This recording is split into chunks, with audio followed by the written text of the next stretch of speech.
नमस्कार दोस्तों, स्वागत है आप सभी का।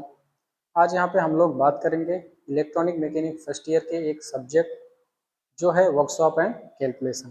ठीक है, हम लोग ट्रेड थियरी तो पढ़ ही रहे हैं, अब साथ साथ में हम लोग वर्कशॉप एंड कैलकुलेशन के बारे में भी देखेंगे। ठीक है, हमारा जो फर्स्ट ईयर इलेक्ट्रॉनिक मैकेनिक का WCS का जो सिलेबस है वो बहुत बड़ा नहीं है, छोटा सा ही है।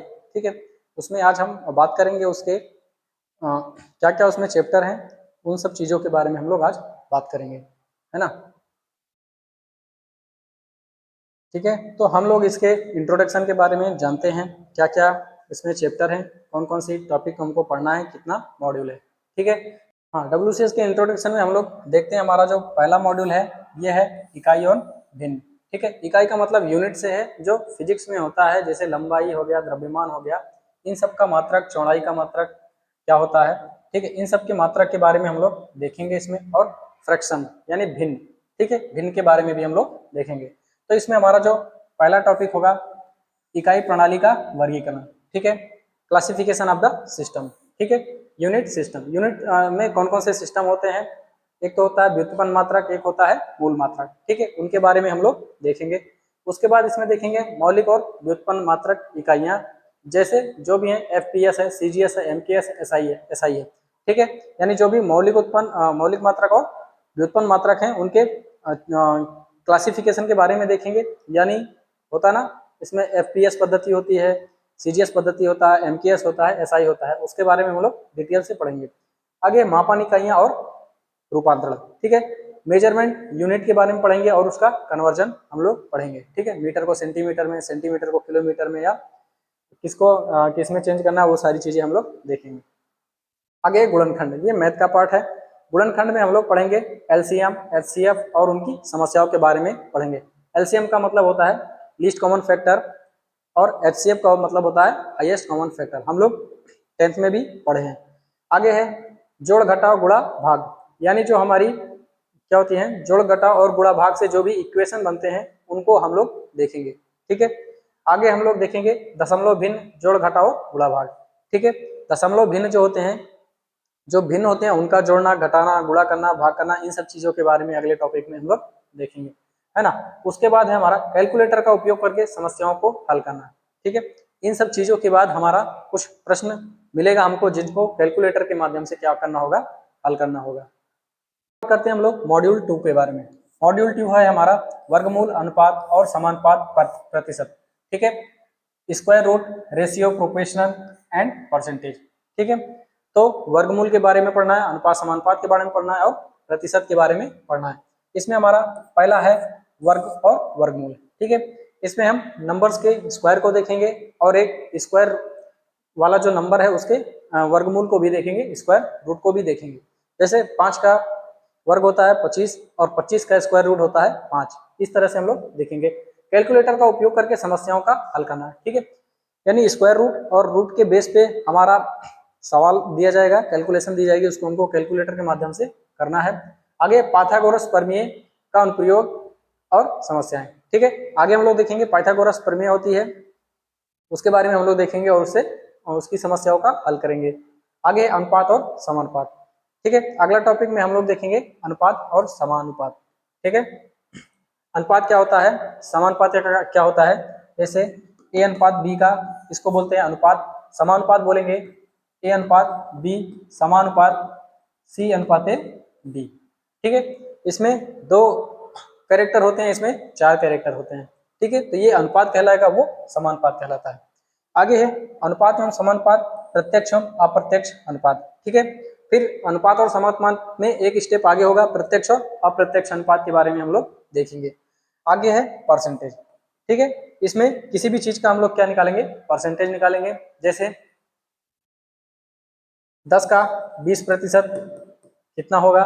ठीक है, आगे बोलेगा 100 का 40% कितना होगा। इस तरह के सवालों को हम लोग हल करेंगे। आगे है प्रतिशत को दशमलव और भिन्न में बदलना। ठीक है, आगे हम परसेंटेज को क्या करेंगे, दशमलव में बदलेंगे और भिन्न में बदलेंगे, है ना। तो ये हमारा दूसरा मॉड्यूल किस पे आधारित था, वर्गमूल, अनुपात, समानुपात और प्रतिशत पर आधारित था। आगे हमारा तीसरा मॉड्यूल। तीसरे मॉड्यूल में हम लोग देखेंगे मटेरियल साइंस। ठीक है। मटेरियल साइंस का मतलब होता है इसमें हम मैटर के बारे में पढ़ेंगे, कौन कौन सा मैटर होता है, ठीक है, ठोस होता है, द्रव होता है, गैस होता है, इन सब चीजों के बारे में पढ़ेंगे। और धातुओं के बारे में हम लोग पढ़ेंगे। इसमें पहला हमारा धातु के प्रकार, लौह और अलोह धातुओं के प्रकार, ठीक है। धातु कितने प्रकार के होते हैं, और कुछ होती हैं लौह धातुएं, कुछ होती है अलोह धातुएं, ठीक है, उनके बारे में हम लोग पढ़ेंगे। अगला रहेगा इसमें हमारा लोहा एवं ढलवा लोहा का परिचय, ठीक है। लोहा के प्रकार को तो हम लोग ऊपर पढ़ेंगे, लेकिन नीचे में पढ़ेंगे लोहा और ढलवा लोहा के बारे में पूरा हम लोग पढ़ेंगे, ठीक है। मटेरियल साइंस में होगा इंट्रोडक्शन ऑफ आयरन और कॉस्ट आयरन, ठीक है। आयरन कैसे बनता है, कॉस्ट आयरन कैसे हम लोग बनाते हैं, उसके बारे में हम लोग पढ़ेंगे। फिर हमारा है चौथा मॉड्यूल, ठीक है। चौथा मॉड्यूल में है ऊष्मा एवं तापमान और दाब, ठीक है। हीट, टेम्परेचर और प्रेशर के बारे में हम लोग पढ़ेंगे। पहला रहेगा इसमें हमारा टॉपिक ऊष्मा और तापमान की अवधारणा। ऊष्मा क्या होता है, तापमान क्या होता है, उसकी क्या अवधारणा है, उसके बारे में पढ़ेंगे। ऊष्मा का प्रभाव क्या होता है, उसके बारे में पढ़ेंगे। ऊष्मा और तापमान के बीच में क्या अंतर होता है, यानी किसको ऊष्मा बोलते हैं, किसको तापमान बोलते हैं, उसके अंतर के बारे में हम लोग समझेंगे। विभिन्न धातुओं और अधातुओं का क्वथनांक और गलनांक, ठीक है। फिर इसमें हम लोग देखेंगे जो अलग अलग धातुएं होती हैं सबका अलग अलग क्वथनांक बिंदु होता है, सबका अलग अलग गलनांक बिंदु होता है, ठीक है, कि एक टेम्परेचर पे वो गल जाएंगे, एक टेम्परेचर पे वो वेपराइज हो जाएंगे, ठीक है। आगे हम लोग इसमें पढ़ते हैं तापमान के पैमाने, ठीक है। टेम्परेचर के क्या क्या स्केल होते हैं, जैसे सेल्सियस हो गया, फारेनहाइट हो गया, केल्विन हो गया और रेक्टर पैमाना हो गया, ठीक है। तो इसमें सेल्सियस, फारेनहाइट, केल्विन और तापमान के पैमानों के बीच में क्या करेंगे, रूपांतरण को हम लोग देखेंगे कि एक दूसरे को आपस में कैसे चेंज करते हैं। अगला है हमारा पांचवा मॉड्यूल। पांचवें मॉड्यूल में हम लोग बेसिक इलेक्ट्रिसिटी के बारे में देखेंगे कि बेसिक इलेक्ट्रिसिटी होती क्या है। इसमें जो पहला टॉपिक होगा हमारा विद्युत का परिचय देखेंगे, उसका उपयोग देखेंगे, ठीक है। और अणु और परमाणु के बारे में देखेंगे। बिजली कैसे उत्पन्न होती है उसके बारे में देखेंगे। विद्युत धारा में एसी डीसी की तुलना, ठीक है, एसी डीसी की तुलना करेंगे। वोल्टेज, प्रतिरोध और उनकी यूनिट के बारे में हम लोग देखेंगे। यानी इसमें विद्युत का परिचय देखना है, उसका उपयोग देखना है, अणु क्या होता है, परमाणु क्या होता है, बिजली कैसे बनती है, विद्युत धारा में एसी क्या होता है, डीसी क्या होता है, उसकी तुलना करना, और एसी डीसी में वोल्टेज क्या होता है, उसका प्रतिरोध क्या होगा, उसकी यूनिट क्या होगी, इन सब चीजों के बारे में हम लोग देखेंगे।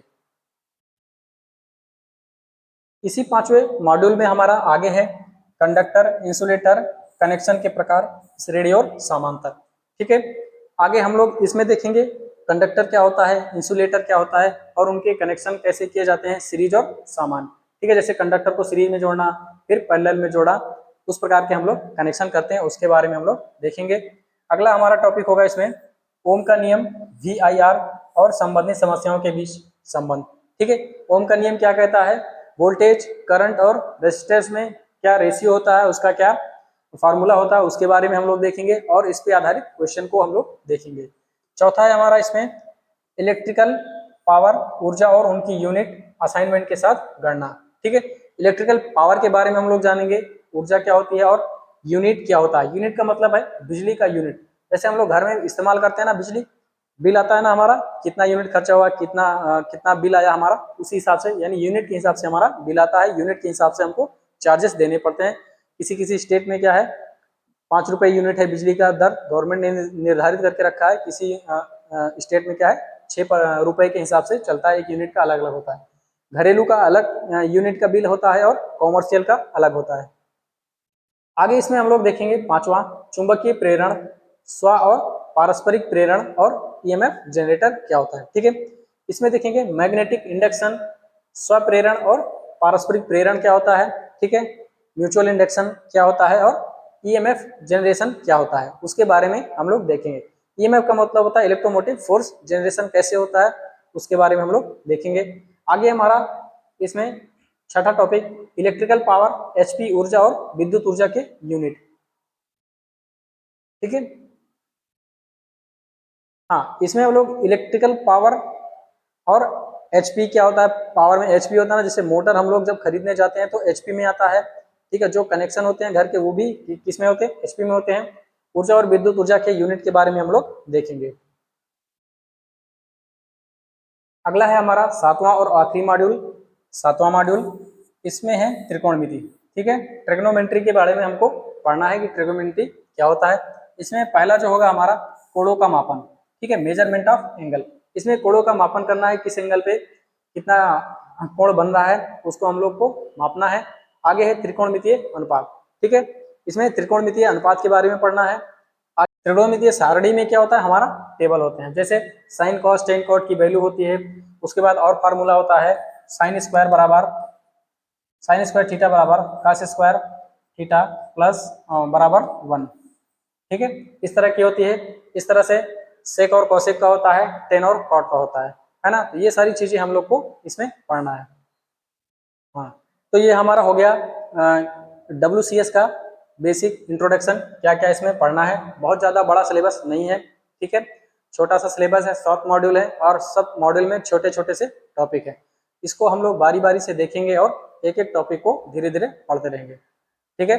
एक बार इसको आप लोग देख लीजिएगा, नहीं समझ में आता तो 2 बार देख लीजिएगा, ठीक है, 1-2 बार में समझ में आ जाएगा, है ना।